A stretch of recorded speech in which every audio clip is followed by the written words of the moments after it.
Y entendíamos que hay dos posibilidades. O podemos permanecer en la voluntad de Dios o podemos permanecer en el yo, en mi voluntad. ¿Y qué significaba permanecer en mi voluntad? Significaba que toda mi fuerza interior, todos los recursos que yo tengo interiormente, toda la fuente de deseo interior está solamente dirigida, o están solamente dirigidas a lo que yo quiero, a lo que yo anhelo, a mi voluntad, a mis planes, a mi querer. ¿Sí? Teníamos esa opción. Y dijimos que esa opción es mucho más común de lo que nosotros pensamos o creemos. Es muy común operar desde el yo, trabajar desde mi voluntad, o sea, permanecer en mi voluntad. Es muy común y no va a provocar ningún tipo de problema hasta que mi voluntad se ve afectada por la voluntad de ella. Y ahí va a haber problema, pero si no toca tu voluntad, no te interfiere en nada a vos y vos no me interferís en nada a mí, probablemente lleve la vida en paz. Y no me dé cuenta de que estoy operando en mi voluntad. Pero cuando nosotros venimos al Señor, esa comodidad que yo tenía en cierta medida hasta que alguien venía a imponer la voluntad del otro, esa comodidad se va diluyendo. ¿Por qué? Porque hay mayor luz, mayor revelación de que ahora hay otra voluntad. Hay otra voluntad a la que yo debo respetar, a la que yo debo escuchar y yo debo priorizar. ¿Con qué? Con mis recursos, con mi tierra, la tierra de mi corazón que está solamente preparada para hacer un tipo de voluntad. No puede trabajar las dos voluntades, tiene que hacer una. Y mi tierra tiene que responder a la voluntad de Dios. Entonces la palabra que con la que vamos a cerrar hoy, pero vamos a continuar en la idea de permanecer por 2 meses más, creo, es permanecer en la palabra. Esa idea de permanecer en la palabra te va a llevar al camino de la libertad. Vamos a leer el libro de Juan, capítulo 8, ¿quién puede hacerlo? Se lo voy a agradecer. Versículos 31 a 36. Jesús se dirigió entonces a los judíos que habían creído en él y les dijo: si se mantienen fieles a mis palabras, serán realmente mis discípulos y conocerán la verdad, y la verdad los hará libres. Nosotros somos descendientes de Abraham, le contestaron, y nunca hemos sido esclavos de nadie. ¿Cómo puedes decir que seremos liberados? Les aseguro que todo el que peca es esclavo del pecado, afirmó Jesús. Ahora bien, el esclavo no se queda para siempre en la familia, pero el hijo sí se queda en ella para siempre. Así que si el hijo los libera, serán ustedes verdaderamente libres. Me interesaba que lo sigamos hasta el 36 porque el material enfatiza hasta el 34, pero cierra la idea de lo que queremos trabajar hoy. Habla de la libertad, ¿no es cierto? ¿Quién quiere ser libre? Levante la mano. Levante la mano, ¿quién es libre? ¿Qué es la libertad? ¿Alguien puede decirnos qué es la libertad? ¿O qué piensa que es la libertad? En ese contexto, por supuesto, porque lo acabamos de leer. ¿Qué es la libertad? ¿Qué piensa usted que es la libertad? ¿A qué libertad Jesús se está refiriendo? Y que vemos que los oyentes, los espectadores de esta palabra no entendieron, porque decían, nosotros somos hijos de Abraham, tenemos linaje. No entendieron a qué libertad se refería, porque en esa época sí había esclavitud, chicos. ¿Sí? Como ahora la hay en otros países. No es que la esclavitud está abolida en todo el mundo, no. Hay esclavitud en otros países. Las mujeres, por ejemplo, son esclavas en los países árabes. ¿Sabía usted? Bien. ¿Qué es la libertad? Bien, gracias. Lo que está refiriendo acá Jesús es al gobierno del pecado en las personas. Somos y éramos esclavos hasta que vinimos a Cristo del pecado y la muerte. Pero no entendían los que estaban con él a qué se refería, qué libertad estaba hablando. Porque le decían, nosotros venimos del linaje de Abraham, nunca fuimos esclavos, nunca lo fuimos. Y Jesús estaba enfatizando otra cosa. Pero antes de decir qué es la libertad, porque para nosotros es muy fácil decir, bueno, libertad es poder hacer algo. Por ejemplo, libertad económica. Alguien que tiene libertad económica es alguien que puede comprarse lo que quiera cuando quiera. ¿Sí? ¿Es así o no? Bien. Si está casado y tiene libertad, dice la mujer, yo soy una mujer casada libre. ¿Qué quiere decir con que es libre? Que puede hacer otras cosas que la mayoría de las mujeres casadas no pueden. Puede viajar sola, puede salir sola, puede tener amigos, puede ir y venir. Eso se refieren las mujeres casadas cuando dicen, no, yo soy una mujer libre. Estoy casada pero soy libre. A mí no me ata nadie. No sé si escucharon eso. Siempre tratamos de ligar lo que la palabra habla a nuestras circunstancias. Y generalmente es al revés.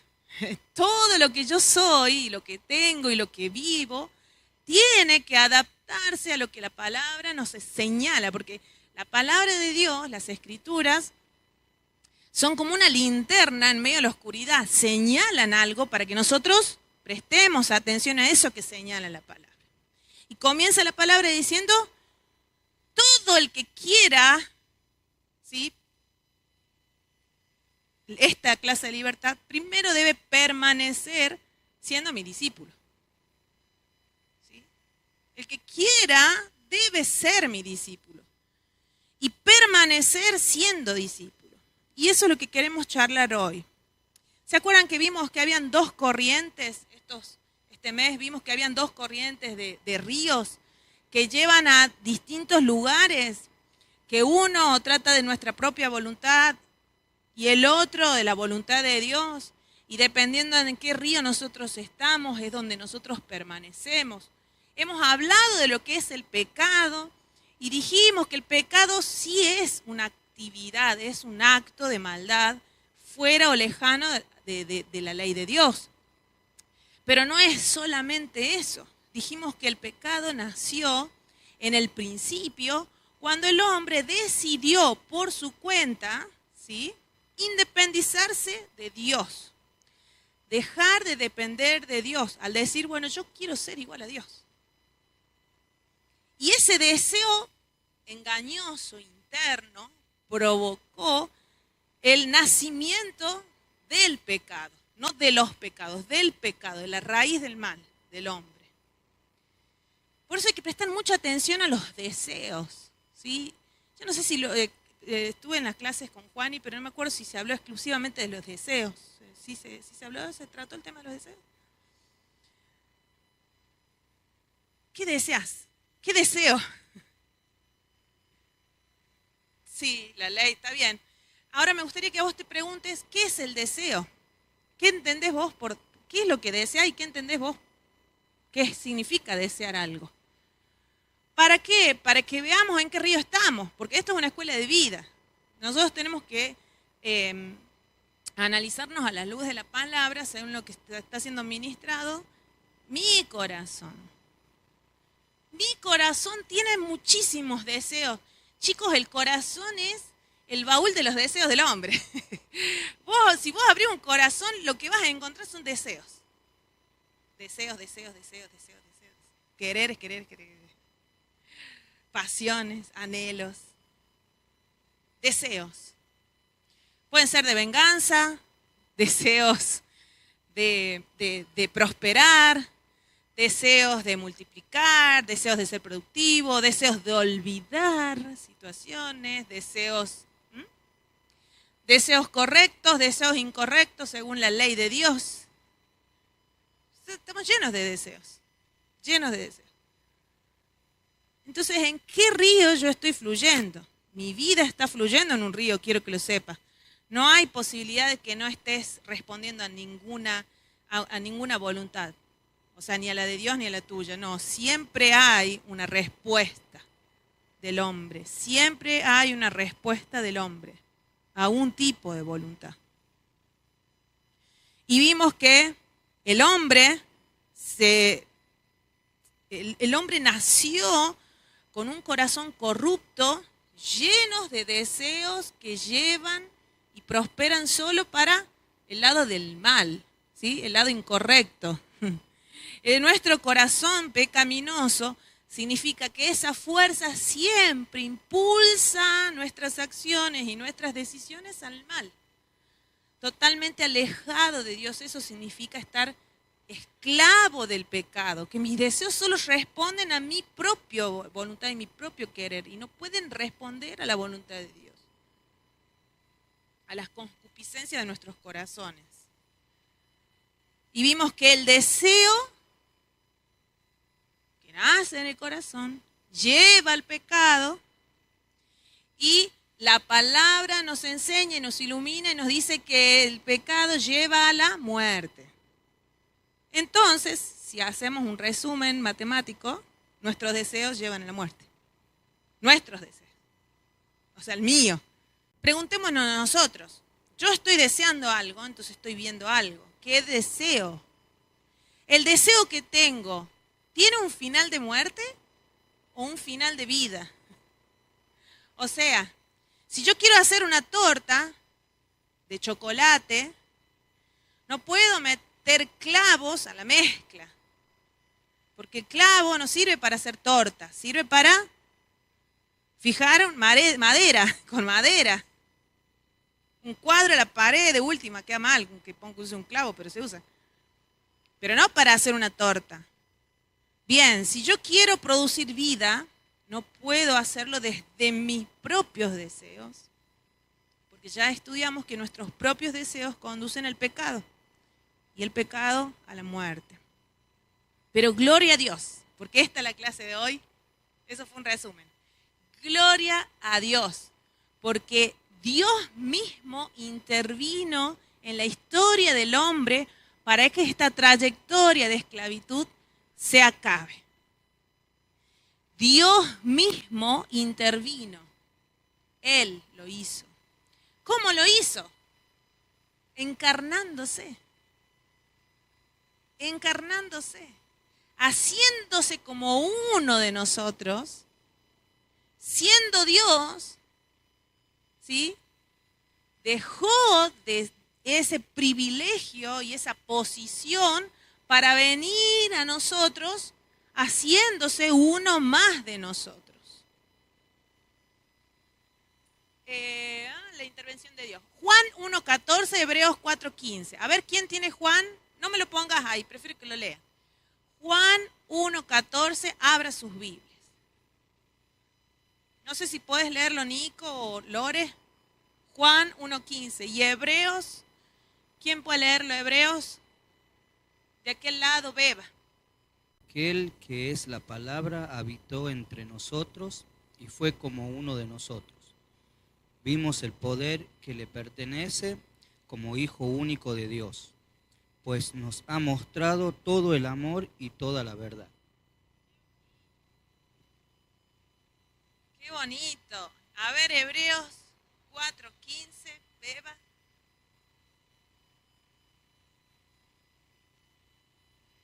Porque no tenemos un sumo sacerdote que no pueda compadecerse de nuestras debilidades, sino uno que fue tentado en todo según nuestra semejanza, pero sin pecado.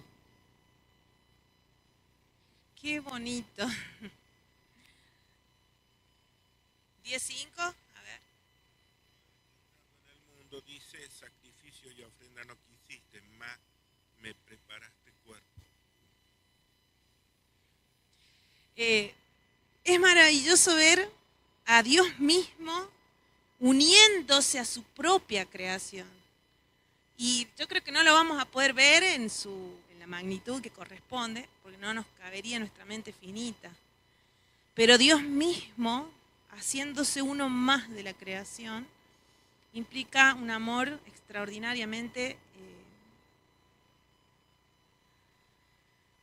yo no sé si es que no se pueda conocer, porque de hecho Él se da a conocer, pero no sé si podremos entenderlo en su magnitud.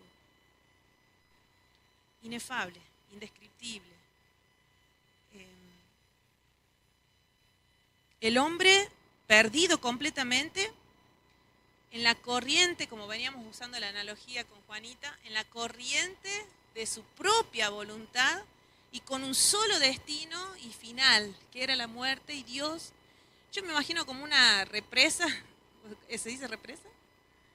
Poniendo una muralla para que el río cambie de cauce, porque por nosotros mismos, yo me ahogué una vez en un río, era chiquito, pero el río me llevaba y si alguien no se ponía delante mío y me sacaban, probablemente seguía.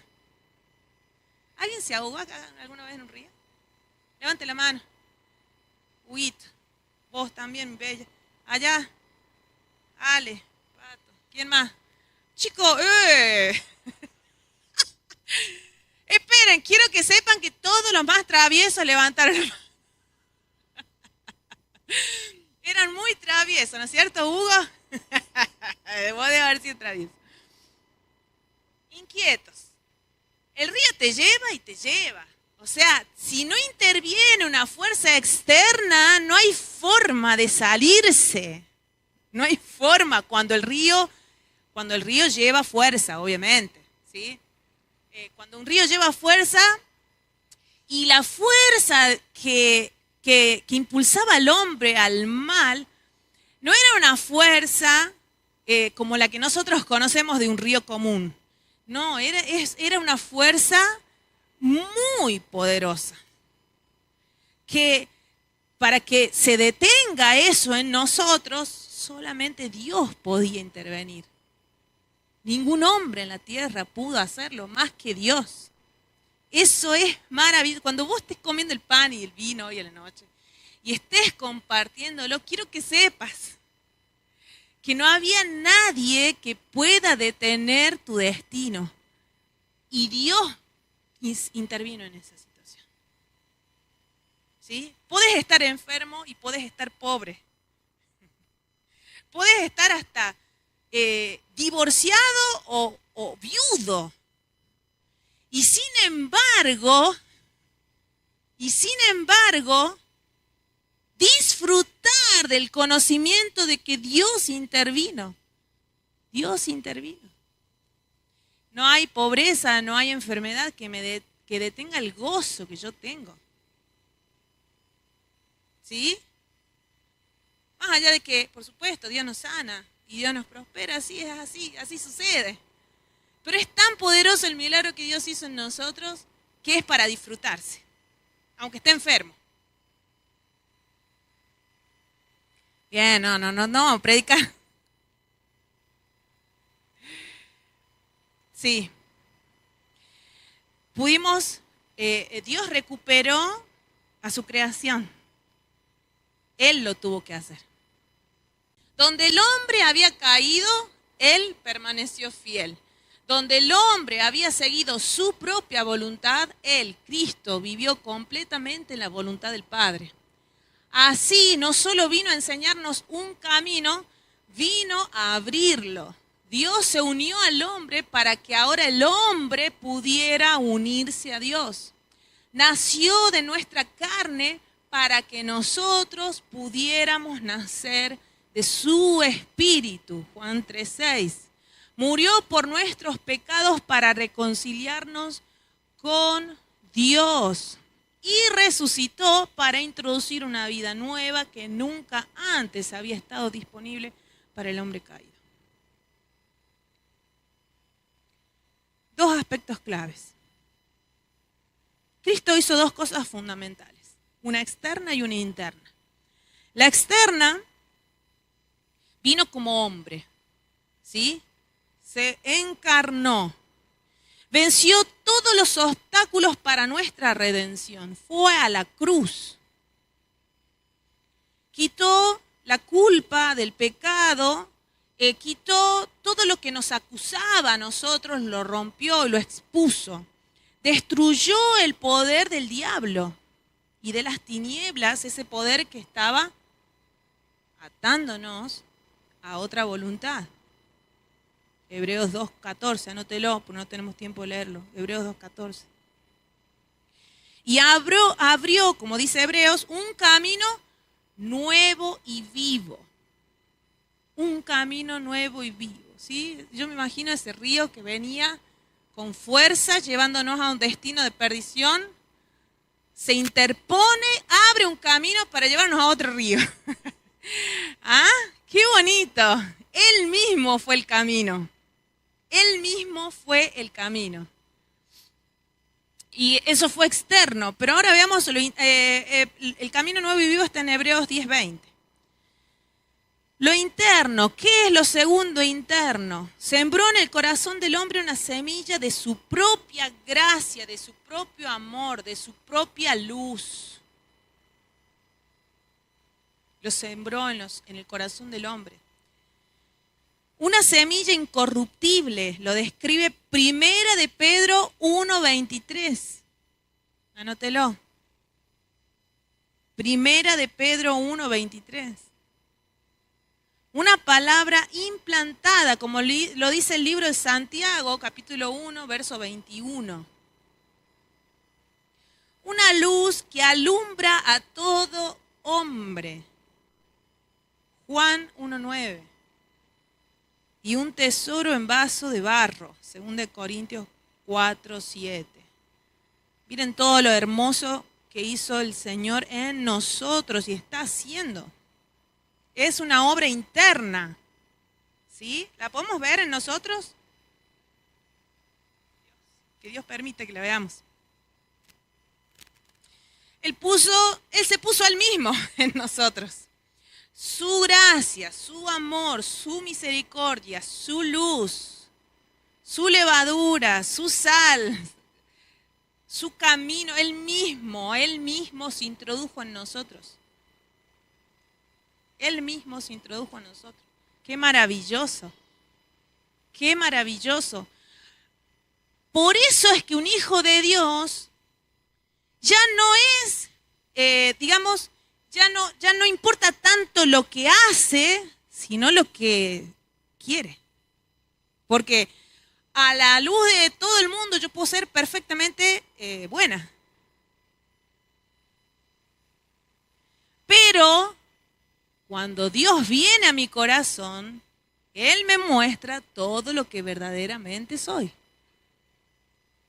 Por ejemplo, hubo un profeta que recibió palabra de Dios y dijo que él tenía que ir a la búsqueda de una persona que iba a ser el que iba a gobernar y dirigir los destinos de la nación de Israel, estando Saúl como rey.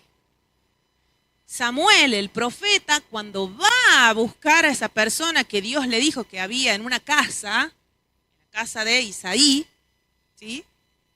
Cuando llega al lugar empieza a ver a los hijos de este hombre y a pensar, capaz que es este, capaz que es este otro. No, le dice Dios, no es ese. Bueno, a ver, tráiganme otro. Y viene otro, no, este seguro que es. Porque miren el porte que tiene, la fuerza que tiene, lo educado que es, la buena persona que es. Pero Dios le sigue diciendo, no es él.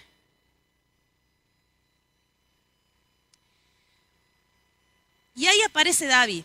David, que siempre lo hemos pintado en las historias bíblicas. De hecho, yo fui maestra de Horas Felices y siempre dije, bueno, y vino el más chiquito de los hermanos. No era tan chiquito, chicos, David, porque David podía matar osos y leones. En comparación con sus hermanos, capaz que era el más chico, pero no era tan chiquito. No era que tampoco era flacuchento, no. Tenía algo de fuerza. Pero no importaba tanto eso como lo que Dios dijo. Yo no miro las apariencias. Yo miro, ¿qué dice? El corazón. Y ahí me mata porque no hay forma de engañar a Dios. No hay forma de engañarlo. Quiero que lo veas. No hay forma de engañar a Dios. Dios nos está pidiendo que seamos sus discípulos. Y ser sus discípulos no es solamente venir y congregar y ser buena persona y servir a Él y servirlo a Él. No, ser buenos discípulos es permanecer en la voluntad que Él nos está señalando. Jesús señaló una voluntad. En todo su camino ministerial, Jesús señaló una sola voluntad. Y era la voluntad del Padre. ¿Lo puede ver? Si no, estudie Mateo, Lucas, Juan.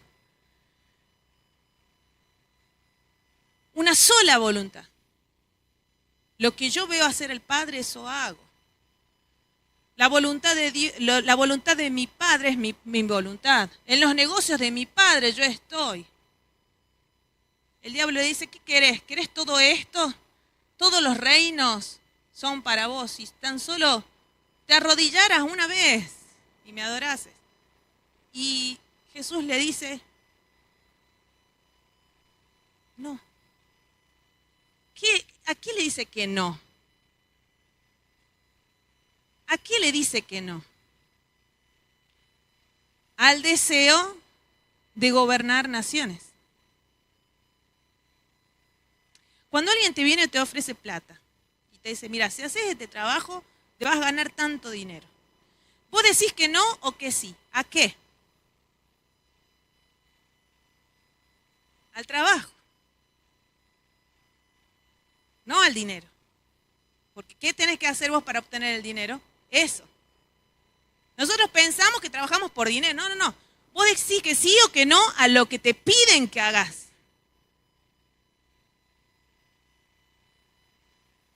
Independientemente si te pagan, no te pagan, si te pagan bien, no te pagan. O sea, vos decidís hacer lo que vas a hacer.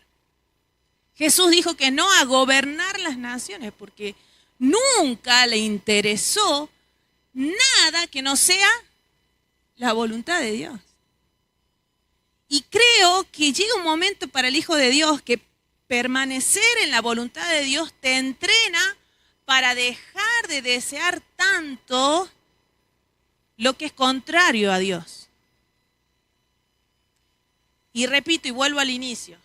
No es tanto lo que hagas, sino es tu corazón y la inclinación que Él tenga. ¿Cómo se llama esa torre que está inclinada, Torre de Pisa? Exquisitamente inclinada y cada año se inclina más. Yo quiero ver si se cae algún día. Cada año se inclina un poquito, ¿sabías? No es que está perfectamente inclinada, no, no, no. Cada año se inclina un poquito más. No está igualmente inclinada en el 2026 que en el año 2000, por ejemplo. Hay una diferencia de inclinación. Si tenés dudas, anda a investigar.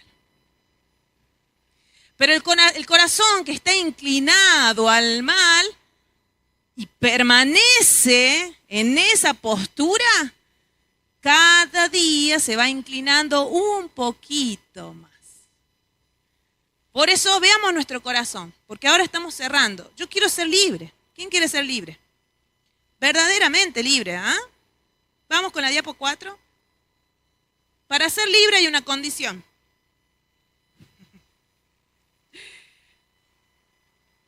Este don no salva al hombre de manera automática ni instantánea, como muchos suponen. Este don no transforma el alma sin la participación del corazón humano. Dios inició su obra perfectamente y no quedó nada que haya tenido que hacerse sin hacerse. Está todo hecho. Hice un trabalenguas, pero te lo resumo. Está todo hecho, no quedó nada por hacer. Nada por hacerse. Pero el hombre debe responder. La salvación en este sentido no es solamente recibir algo, sino permanecer en lo que hemos recibido. Hemos recibido libertad, permanezcamos en libertad. Hemos recibido salvación, permanezcamos en salvación. Hemos recibido un espíritu. Ahora debemos aprender a vivir por el espíritu. A andar, como decía nuestra dire, el sábado anterior, a andar en el Espíritu. Si no, lea Gálatas 5:25. En su casa, léalo. Lea primera de Juan 1:7 y va a entender que hemos recibido luz, pero ahora debemos caminar en esa luz. Hemos recibido una palabra viva y ahora yo debo permanecer en esa palabra viva. Permanecer en lo que Dios nos ha entregado. Todo lo que Dios nos dio debe ser habitado, no solo recibido. Debe ser habitado. Si Dios me dio libertad, yo debo habitar en esa libertad. Pensar en esa libertad, decidir en esa libertad, accionar en esa libertad, omitir o negarme a hacer acciones en esa libertad, si sí o no en esa libertad. Eso es permanecer en la libertad que el Señor nos entregó.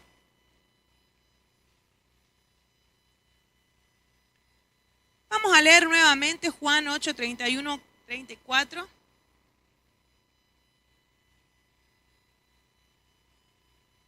Del 31 al 34. ¿Puedes ponerlo? Gracias.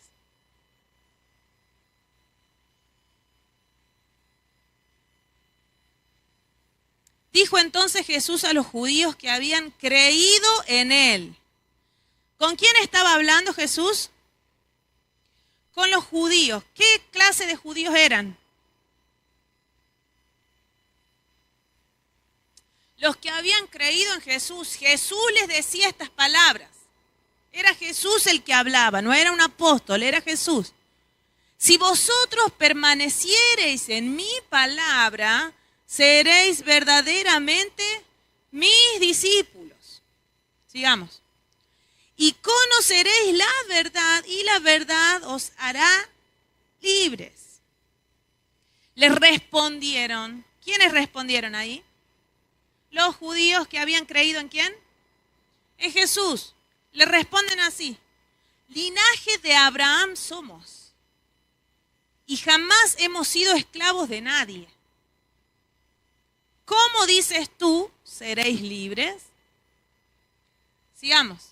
Jesús le respondió: de cierto os digo, que todo aquel que hace pecado, esclavo es del pecado. Dios nos hizo libres del pecado. ¿Y qué enseñaba Jesús? ¿Qué significaba ser esclavo? O sea, lo contrario a ser libre. Lo contrario a ser libre. ¿Sí? Bueno, ¿qué era ser esclavo? Todo aquel que hace pecado, esclavo del pecado es. ¿Sí? Es fácil. Es muy fácil. Acá no hay doctrina de salvación que nosotros podamos discutir, que quién es, si es salvo una sola vez y para siempre, o si hay que renovar la salvación. ¿Qué pasa si un pecador está en el lecho de su muerte y se arrepiente? ¿Será salvo? ¿Qué pasa si un cristiano justo cometió pecado y se muere? ¿Será salvo? No sé. No. Acá no queremos discutir la salvación eterna.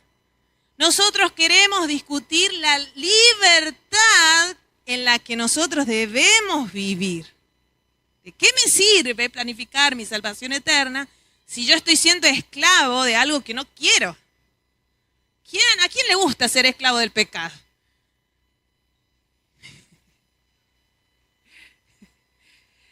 El pecado es como una golosina para un diabético. Es como una torta más falda para uno que está en coma diabético. Es sabrosa al inicio, dice la palabra. Yo estoy hablando de la palabra, no estoy exagerando. Dice la palabra que al principio es dulce como la miel. Es dulce, riquísimo. Pero su final, amargo.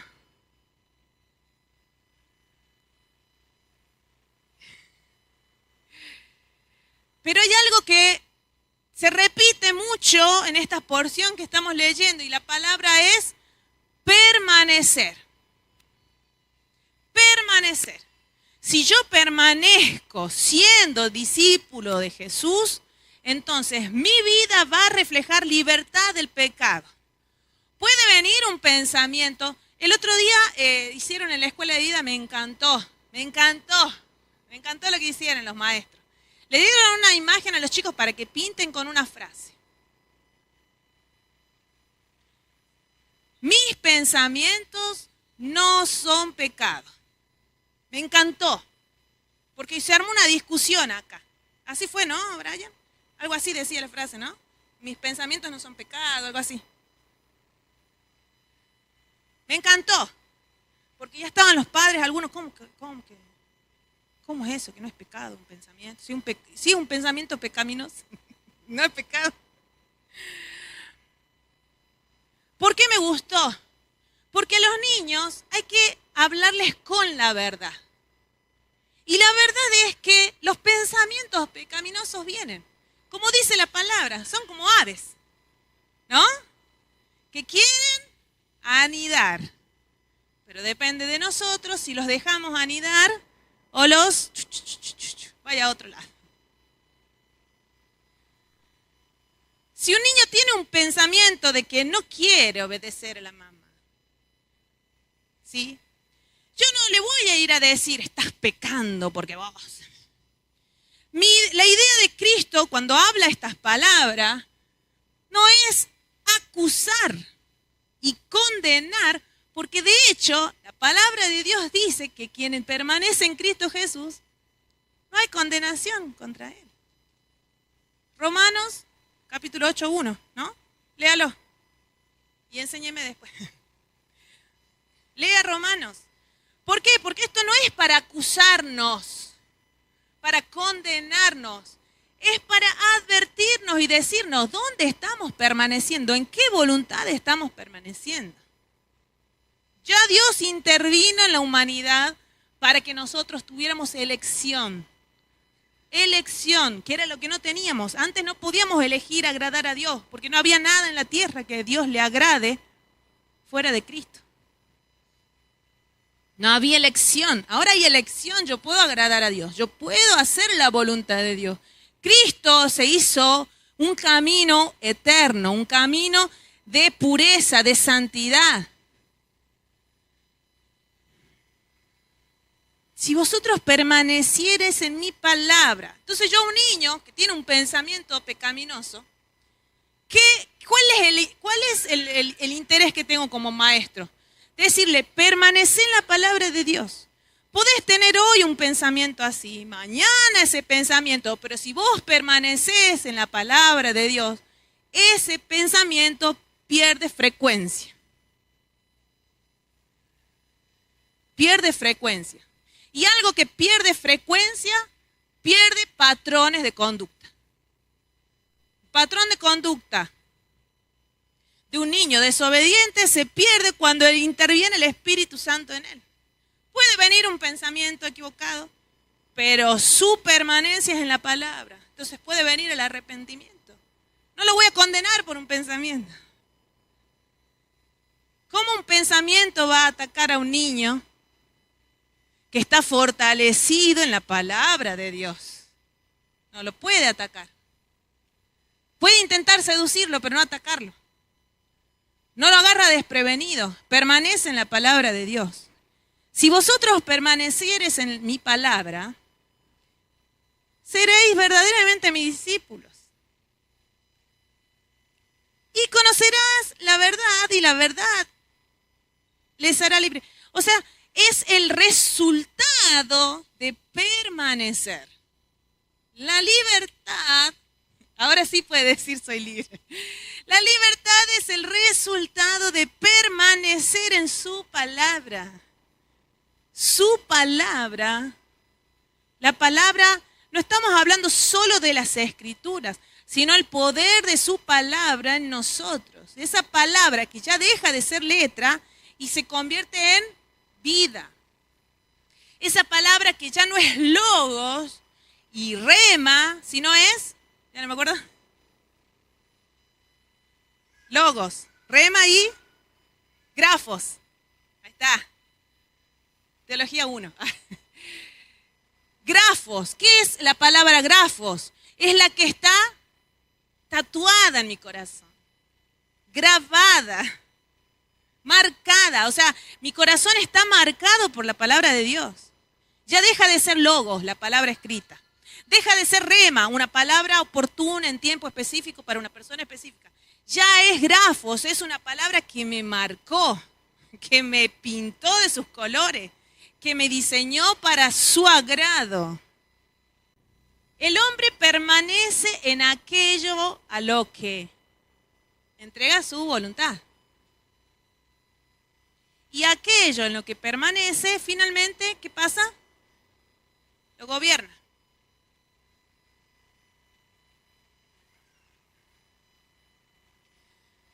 Por lo tanto, cerrando, porque vamos a hacer una actividad.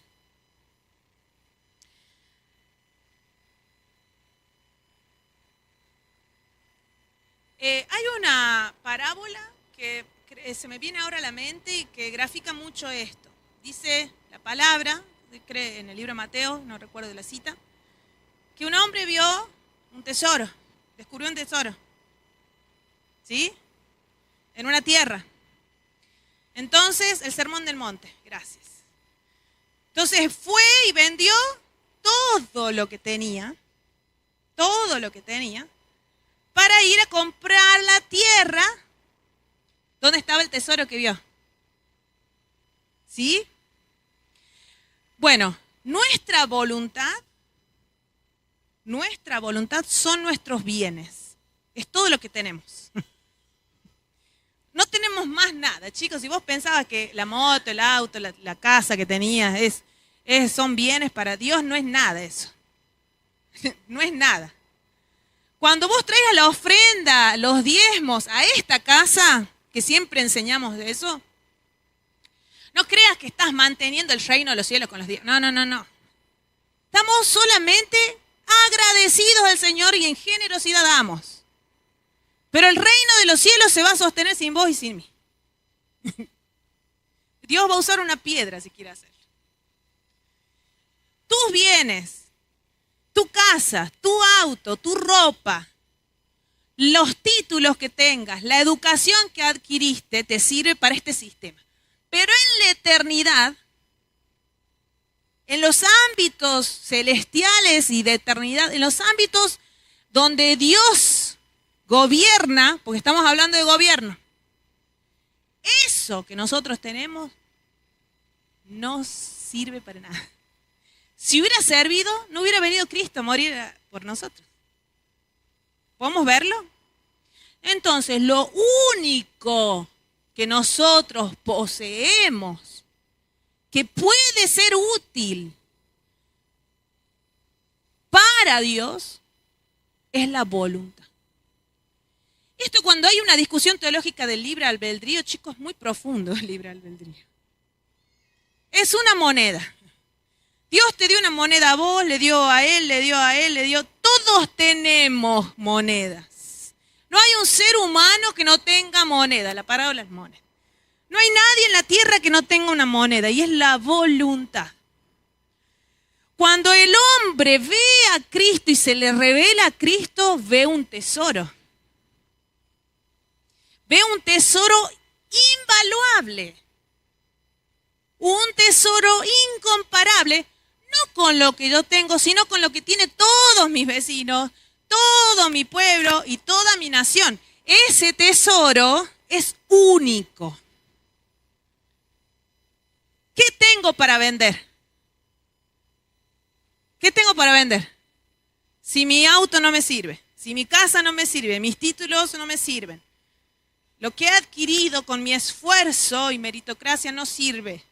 ¿Qué es lo que tengo para vender? Mi voluntad. Mi voluntad. Cuando yo vendo mi voluntad, me deshago de ella para adquirir ese tesoro. No es como que voy a ir a negociar un día al comprador. Mira, hoy te la vendo, pero mañana o me la da, después te la doy. Yo voy y vendo. Me tengo que deshacer de ella. Porque comparado con lo que acabo de descubrir, no tiene valor. Dice la parábola que este hombre fue corriendo a venderlo, todo lo que tenía. Vendamos nuestra voluntad. ¿Para qué? Para permanecer en ese tesoro maravilloso. La voluntad de Dios es el tesoro. ¿Por qué estoy segura de lo que digo? Porque Dios dice, si quieren saber qué es lo que yo digo, que lo que digo es verdad, compruébenlo. Comprueben mi voluntad. Mi voluntad, dice él, es buena, agradable y perfecta. El tesoro de la voluntad de Dios es lo que yo necesito para ser próspera, rica, libre. Entonces yo vendo mi voluntad. Permanecer en la voluntad de Dios es de todos los días. De todos los días. Cuando vos tengas algo de ganas de hacer, que vos sabés que el Espíritu te revela que no está conforme a la voluntad de Dios, recordalo, ya no es tuyo, no existe. Eso es ser libre. ¿Querías pecar? Bueno, querías antes de Cristo hacerlo, lo hacías. Hoy en Cristo Jesús, en este tesoro, ya no existe esa posibilidad. Puede venir el deseo, pero ya no existe esa posibilidad. ¿Por qué? Porque yo debo recordar que mi querer ya está entregado. Ya no es mío. Si yo lo vendí, ya no lo poseo más. Ahora lo que yo poseo es un tesoro. Un tesoro. Yo vivo por ese tesoro. Trabajo por ese tesoro. Ese tesoro me sustenta y en él permanezco. Porque mi voluntad yo ya la vendí. Eso es lo que quería decir Jesús ahí.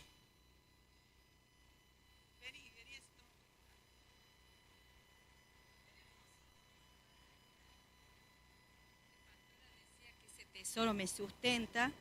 Y dice, Jesús les dijo, mi comida es que haga la voluntad del que me envió y que acabe su obra. Si todos los días como esto. De paso toma café de nuevo. Es una estrategia.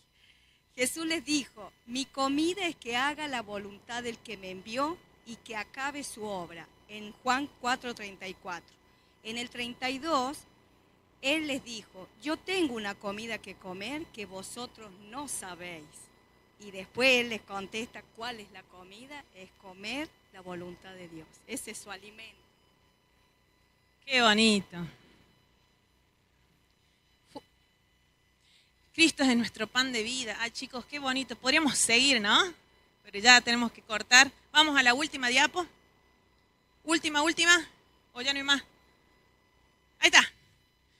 Rápidamente, medítelo con usted o el que está al lado. ¿En qué estás permaneciendo diariamente? Pregúntaselo. Que te responda. En la voluntad del Padre.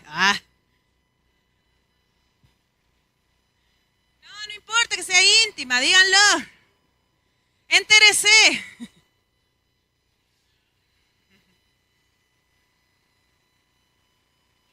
La segunda le va a revelar, porque la primera es muy confusa y capaz que no la pueda decir, pero la segunda le va a revelar.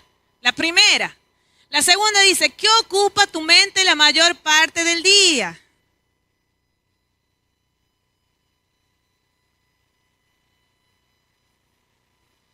Los que están enamorados, absténganse de responder. La tarjeta naranja, dicen algunos deudores. Y la última, pregúntale, ¿qué guía tus decisiones? Wow, ¿qué guía tus decisiones?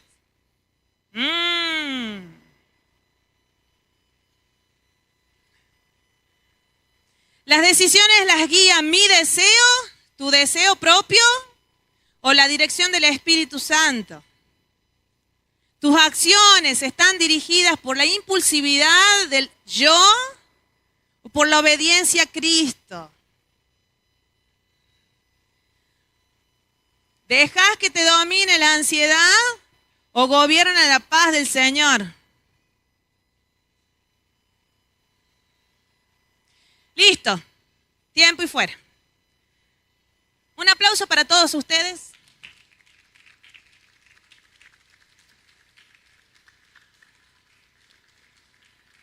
Damos gracias a Dios. Chicos, el domingo que viene seguimos con la materia permanecer, pero la segunda parte. Nosotros vimos la voluntad de Dios en esta primera parte. Oramos por la